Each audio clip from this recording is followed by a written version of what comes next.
I swear, I promise it fired up. All right, super excited, guys. So, if you've been following the channel, you know that I cut with a 545 Husqvarna, and I have a 620PW 60cc professional Echo saw. Well, I've added something to the crew here, and this may not make sense to a lot of you, but as I hold this thing makes a lot of sense to me. I haven't cut with it. I started at the dealership. I started it because the guy that runs the saw shop part wasn't there, and he had ordered it in for me. The new guy came. The guy that he was an employee, helps out with a lot of other things. I went ahead and we put some of their fuel in it just to briefly bump it over. I started it, it ran, and then I took the fuel out because I don't know what they had. I was told it was non-ethanol, but I just wanted it out of there. So anyway, I dumped it out, put it in some other 25-to-1 mix I have. So if it's 50-to-1, it'll dilute that out a little bit, but that'll be just fine. This is gonna get Echo Red Armor, 40-to-1 in it. I'm running that in all my stuff from here on out for various reasons. Everyone argues about this, but I feel as if a little bit extra oil is not going to hurt anything. I wanted this saw because I love the way this 545 cuts. We have massive temperature swings in Oklahoma. We have 105-degree weather with crazy humidity. We've got -5, -10-degree weather with low humidity. This saw and this saw both are auto tune, and what's beautiful about it, this thing will run peak performance without well, it will run very, very, very well without doing any modifications to it at all. I did get this saw here. I paid for the gallon of Husqvarna premix fuel, 50-to-1. I paid for it because that takes the consumer warranty to 5 years. So they sold to me for $22. That can of fuel is not going to get opened. I've already put it up for sale. I don't want it, but I got it for the additional 3 years of warranty. I want to talk about that compared to this Echo saw here. Okay, Echo gives you a 5-year warranty with no extra additional purchases. Extra 5-year consumer warranty with no extra purchases. Okay, let's talk about price. These two saws were the saws I was looking at when I bought this saw. I knew that I was wanting a good running modern 60cc saw because at the time I was contemplating selling my clone 372 saws. Excellent saws, but I just wanted to have something a little different. I'm doing the channel now, and man, these things, you know, between 10-man, A-Fleet Command, there's a faller in California that uses a 562. I was impressed with them because I'm not a big guy. All right, so let's talk about these. This saw here, I paid $650 for, with a 27-inch bar. It's a full wrap handle, okay, and it's awesome. It runs great, and I'm going to explain where I think this thing and this thing fit in. I think they fit in differently. This saw here, I feel like the engine profile, the torque curve, how it runs, I feel like this is more similar to my clone 372s in size and in power and how it feels. Okay, now when I got this, I was impressed with it, but let's talk about, we're comparing here, right? All these are different products for slightly different purposes, and I don't want to get blasted, but hear me out. This is a 60cc saw. To me, let's forget the numbers. To me, it runs more like a 70, and it feels like a 70 because of the size. All right? Some people, it doesn't mean that I don't like Echo because I said that, but it's hefty. It's not a lightweight saw. And I'll show you here in a second. it just feels different, everybody. Okay, now it doesn't feel bad. I know it's great quality. I love that this has metal bearing race caged crank bearings in it. This right here, I think, is a long-term, simple, almost built like an old school saw, like a 372 was, an original edition 372. Carbureted, wonderful. But this saw here, where these things shine, is when you are willing to modify the muffler, modify the carb by just adjusting it. What that does is that immediately takes away your factory warranty. Okay, you do that muffler mod, you do the carb, and these things open up for sure. Modifying it, this thing is an absolute banshee. Okay, but I'm not necessarily wanting to just poke holes in my muffler right off the bat. I want to get some time on this before I make changes and lose the warranty on it. I want to get some hours on it. I'm probably only 8 gallons, or I'm sorry, not gallons, 8 tanks of fuel through it right now. So it's still, according to what everyone says, the saw is still breaking in. 8 tanks. I'm not wanting to tear into this thing because I feel as if something could still come up. Now, this is the way I think in my head, everybody. Okay, so in contrast here, I know that these really improve wildly with a muffler mod. I know that. I know that it gets heat out of the saw. I know that as well. Okay, but this thing right here just runs very, very, very. I'm anticipating. I haven't cut yet with it, everybody. I don't know what's going to happen here. Okay, this thing here runs as well as it's going to run because of that auto tune. Okay, so what I want to do here is we're going to bar this thing up, but I want to take a look at the power head. I have my 545, which is a 50cc saw, and then this is a 60cc saw, and then we got a 60cc saw. But I would argue that this and this are closer in size than this and this are. That's just what I'm thinking about from picking them up and lightly looking at them. So we're going to go ahead and bar this up like I said, and we're going to compare the body of this saw to this. Okay, now price $650, 5-year warranty, no additional purchases, with a 27-inch bar, full wrap handle. This saw here with a 28-inch bar, C83 chain. Okay, supposed to be good stuff from what I hear, according to the novice lumberjack.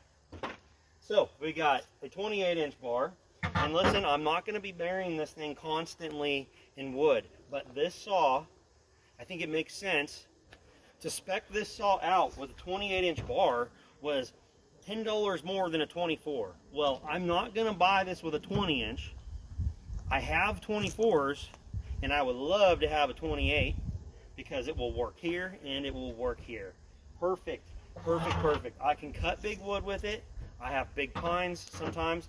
I have some big oak that I get into sometimes, some sycamore, okay? So I can use this bar, but most of the time I'm just going to be bucking stuff up and working with a 28-inch bar. I like it because I feel like it's safer to get away from tree snags and all that. I just like it, but I have other options. So 28-inch bar, $820 compared to $650. Now I had to add $22 in fuel to get the same warranty that this had right out the door. Okay, so so before taxes, $650, $820, $842 for the fuel and this. Now, of course, this doesn't have a full wrap. I can get a full wrap kit online for about 50 bucks, Husqvarna handle. I don't think I'm going to do it yet. Depends on how I like how this saw runs, if I would rather fall with this or fall with this. I'm thinking I'm going to fall more with this. I'm thinking I'm going to buck and limb and do a lot of work with this because I wanted it a little lightweight, a little bit more nimble. Okay, for cutting off a stump, I like to not have this here. I can get down close to the ground.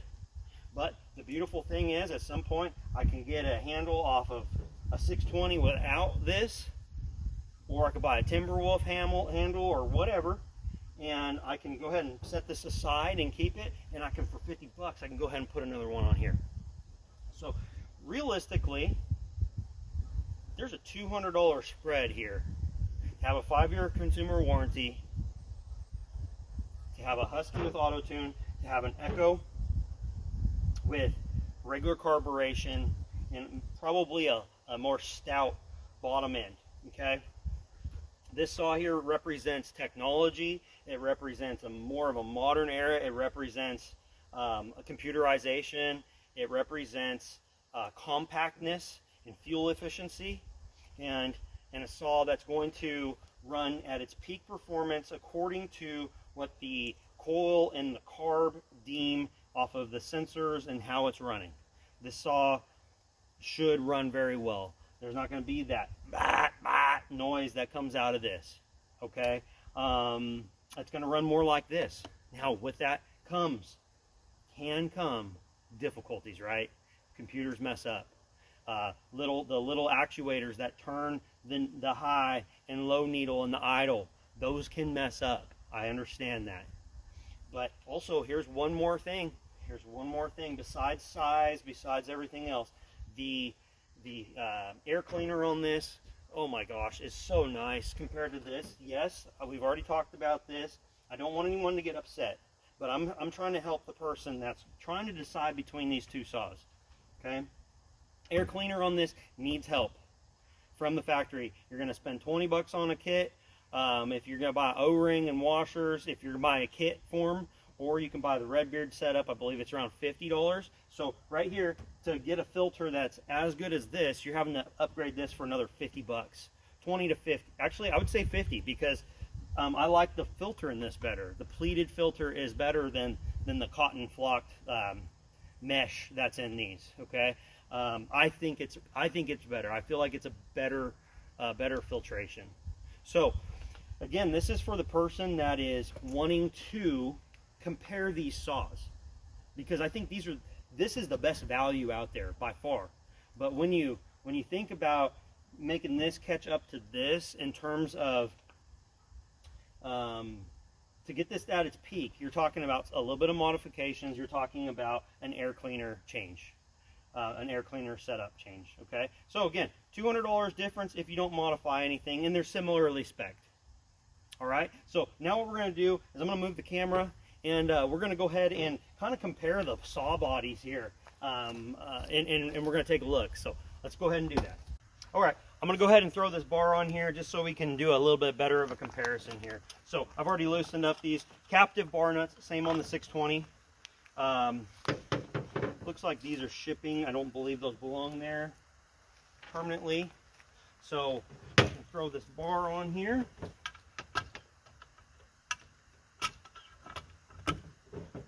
I'm going to slide this forward so my tailgate helps me out. A tailgate is so nice on a truck. I've never opened up a brand new box of Husqvarna chain, everybody. I'm so excited. I am so excited. I can't tell you how excited I am on this. Oh boy, C83 full chisel. Let's see how this goes here. Oh, this is everybody's funnest part, right? This is how I like to do this. I like to actually put it flat like that. Well, there we go. I like to do it more like a pancake. It seems like it helps me out a little bit. So this does have an external clutch, everybody, compared to the inboard clutch on the 620. If you don't know what that means, let me know and we can go ahead and do a video. Okay? Make sure you get that bar mounted, the chain mounted the right direction, I should say. And boy, oh boy, that's good looking. I'm excited. So the clutch is on the outside of this chain here.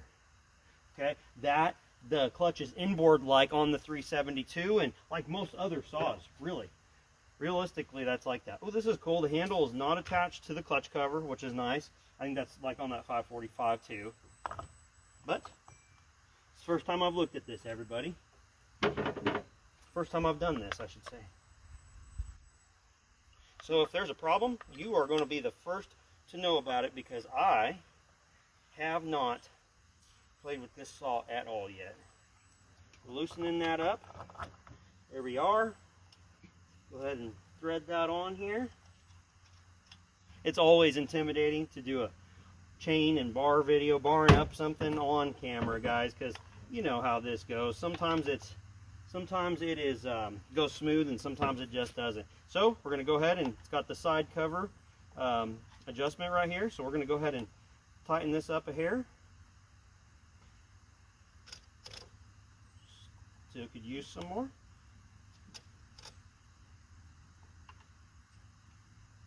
I'm going to go ahead and give that a quick little snug and see how this bar, how the chain feels. And it's going to loosen up because this is brand new, guys.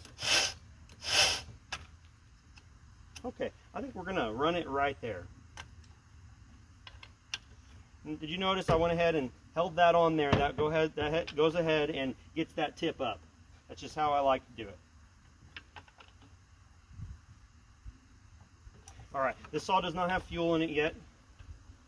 Does not have oil. Well, it did have fuel and I dumped it, remember? Alright, here. Woo-hee! Okay, so right off the bat, with a 28, and it's not a light bar. I had the option to buy a light bar, but it was going to cost a little bit of money. With the light bar, or it would be very nice with the light bar, but this is very long, okay? But the saw feels extremely compact up here.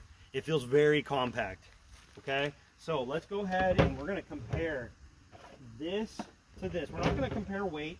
I think the specs are a little bit lighter on this saw. All right, everybody.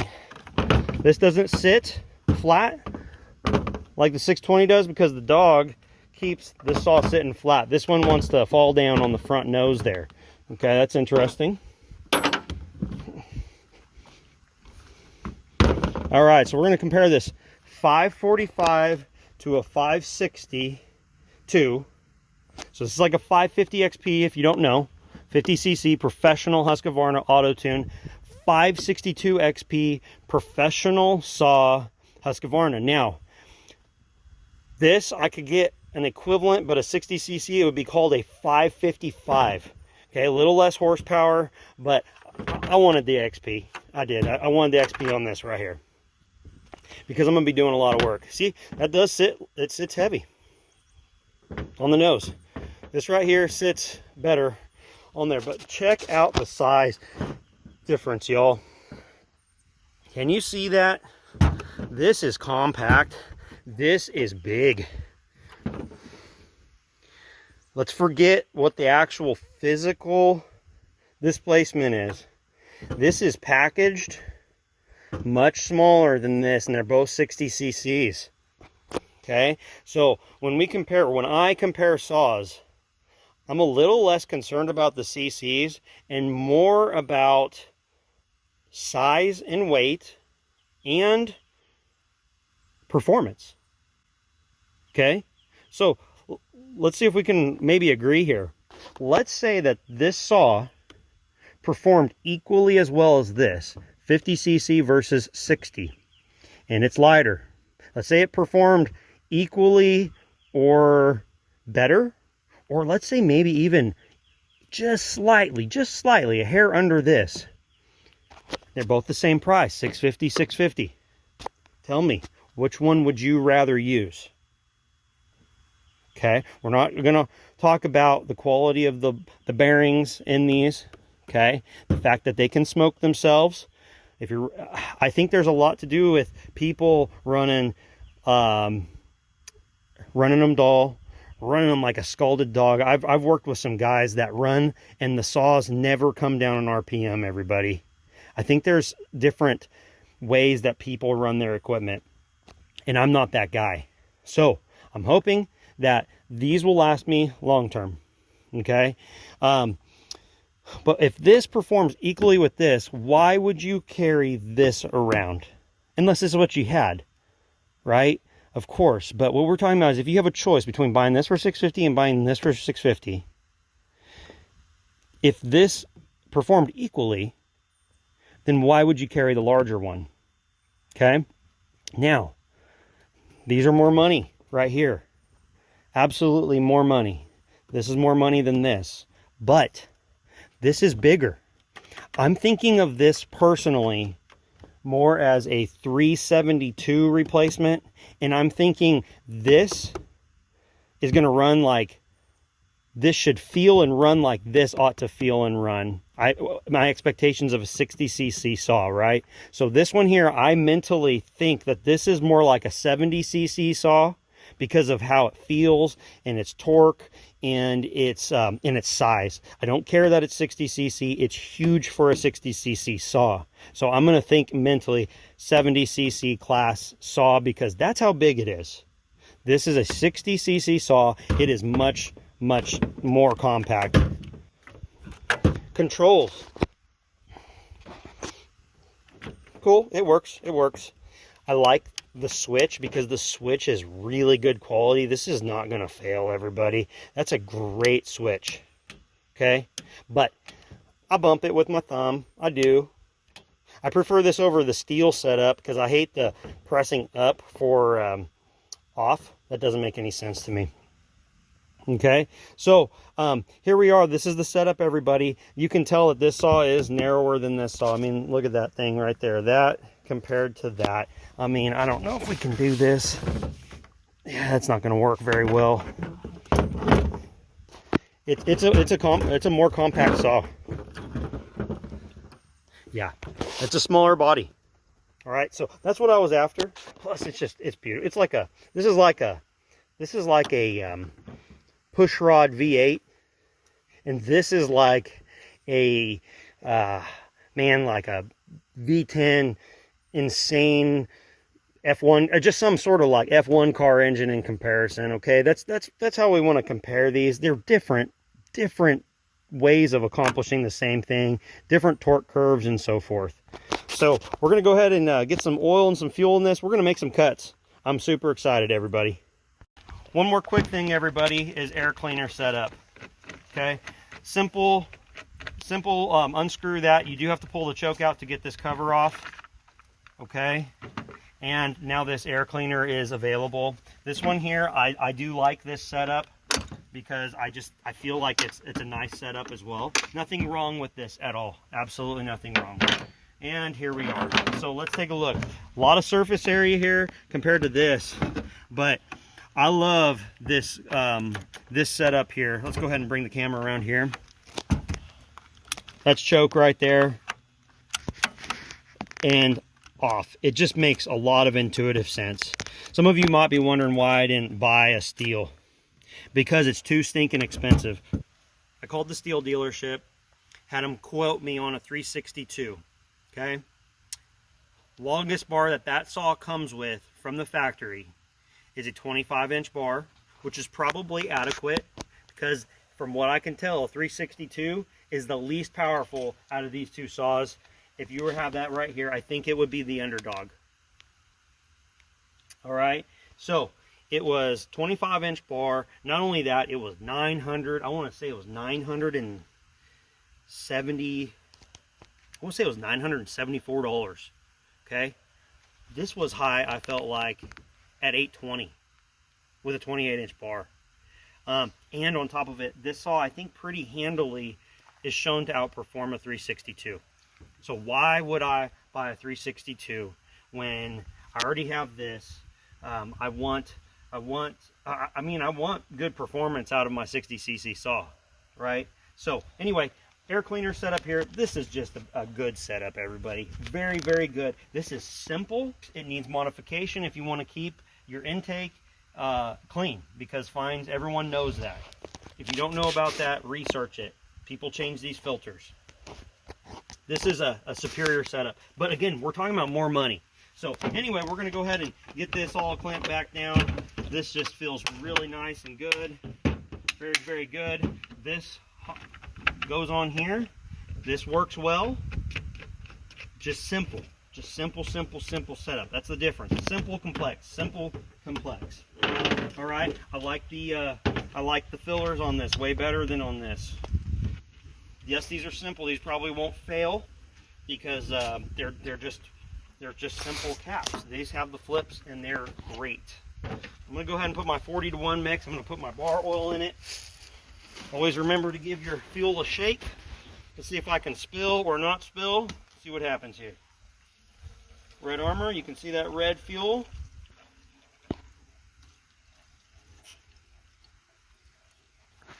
This stuff is very thin. Excuse me, bud. You're gonna get oil on your shirt. Oh my gosh, that's ridiculous. Oh my gosh, brand new saw. Prime it, or not prime it, purge it. Don't exactly understand the difference, but anyway, we're gonna go ahead and purge it. Okay, we're gonna go ahead and choke that. All right, let's see what happens here. Oh yeah, we do have a decompression.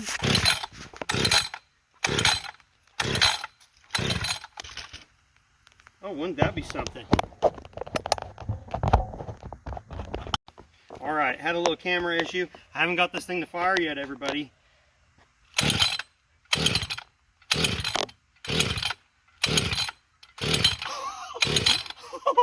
What is going on? I swear, I promise it fired up. Uh-oh.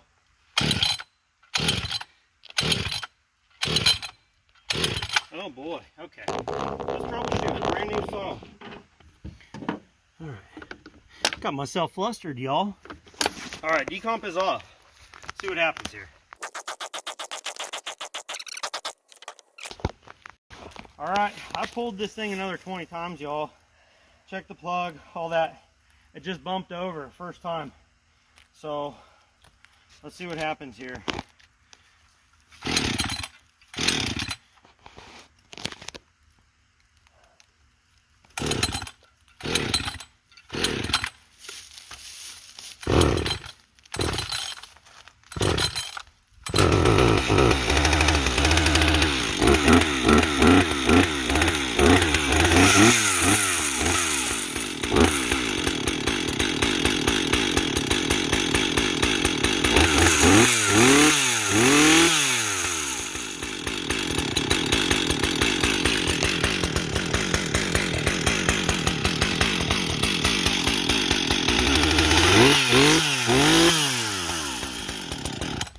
Okay.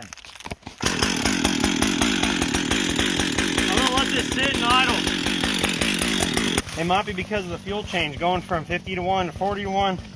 I don't know, but I'm tired. I haven't been that tired from trying to start a saw in a while. Old echo here. It's not old, new. Oh, there's my pump. There's my bump. All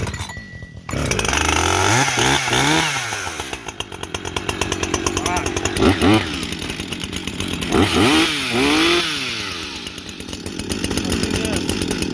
Let's see if this thing starts up now.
All right, y'all, I'm ready to give a first impression, okay?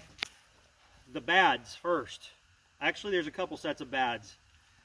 This was, I think it's a bear, compared to the 545, this does not hot start as well. Even when I pull this out and then go back to the neutral position, it puts it on high idle, it doesn't always want to start one pull, okay? That's number one bad. Bad on this. This thing vibrates way more than this. This is a lot smoother. When they're idling, that's different. But when you're running full out, when that chain's spinning, This thing buzzes more in your hands than this. This is smooth. This is way smoother, okay? So, now power-wise, listen, this is a C83, and this is whatever Echo ships this with. You know, according to people, C83s are great chains. This thing cuts really, really well, but this stays up in the RPM better.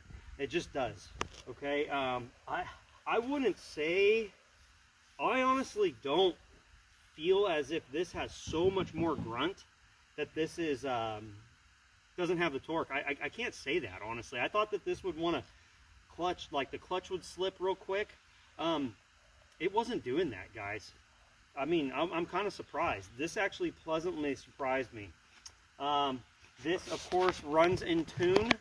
Oh yeah, and guys, the first start on this thing, I had a bear. I had a bear. I think it was because maybe the auto tune was confused from running 50 to 1 and then running 40 to 1 in it.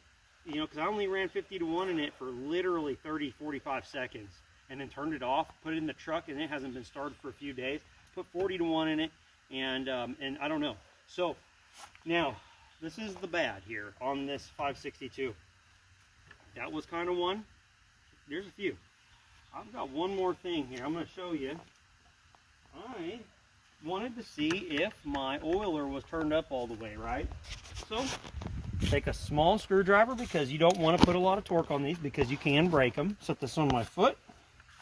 All right, so I went ahead and put my screwdriver in here, and I went to turn it to the positive, turned it this way a little bit more just to see if it would go more. It didn't easily, so I was like, okay. So I went to turn it this way just to see where the stops were. I know they don't turn a lot, so I turned it that way. Well, it turned a little bit, but now it don't want to move, period. The other way or the other way. Can you all help me with that? I don't know. I don't know about that. I've had them, I've had clone saws be kind of gritty and whatnot. I know that on the Echo, I don't think it turns very much, but this, it turned this way. I didn't force it, I promise you. I was using this little guy right here. I turned it, and now it's there. And now I'm afraid that if I turn this thing hard, I'm afraid it's going to look like I messed it up if I do need to take it to the dealership. So anyway, that's a little disappointing. I think it's too early for me to tell whether or not I would recommend buying this, honestly. If it runs and does everything like it's supposed to, good grief, yeah, it's awesome. It runs awesome, but it runs great. It's smooth when it's running. That's pretty bad on first run to have that conversation, guys. I got to be honest with you. I didn't expect that, actually, because that 545 is awesome. I bought it used too. Anyway, so hey, thanks for watching. I appreciate you. Thanks. Leave comments, thumbs up, any tips you can give me, that's great as well. I'm gonna have lots of content on this as well. I did lots of cutting. I'm gonna do some editing, and we'll do some shorts. Watch Peter Frampton if you haven't watched Peter Frampton, and welcome to Okie Woodsman if you're new. Have a good one. I want to do a quick update on the oiler here. So originally my oiler was, I want to say it's in the middle position. I'm not going to go crazy with it because I don't want to break it, but I can tell you right now that it operates a little different than one I felt before. But I had originally, like I said, I had gone, it was in a position, and I turned it to the minus side to just see where the limit was, and I had done it lightly. It turned, and then it didn't turn anymore. Well, I came home, I used a different screwdriver, I took this apart. What I did is I just, let me see here if we can get this to, wow, there it is right there. So this, I'm not going to mess with it. It almost has to go over like a big hump. I got it back to where it was originally, and then I was able to turn it one more to the plus. And so I think it might have been in like a medium setting, but I just wanted to give an update. If this proves to be an issue later, I'll let you know. But as of right now, I did put it back to the plus. I didn't feel like I had to put too much torque on it, but I'm also not extremely satisfied with how it feels. It's a little different than any one I've ever felt before. Check out that setup here. Because of that outboard clutch, look how accessible that pump is, though. It's kind of neat. Kind of neat. So anyway, thanks for watching. If you have any information, post a comment and let me know. Thank you.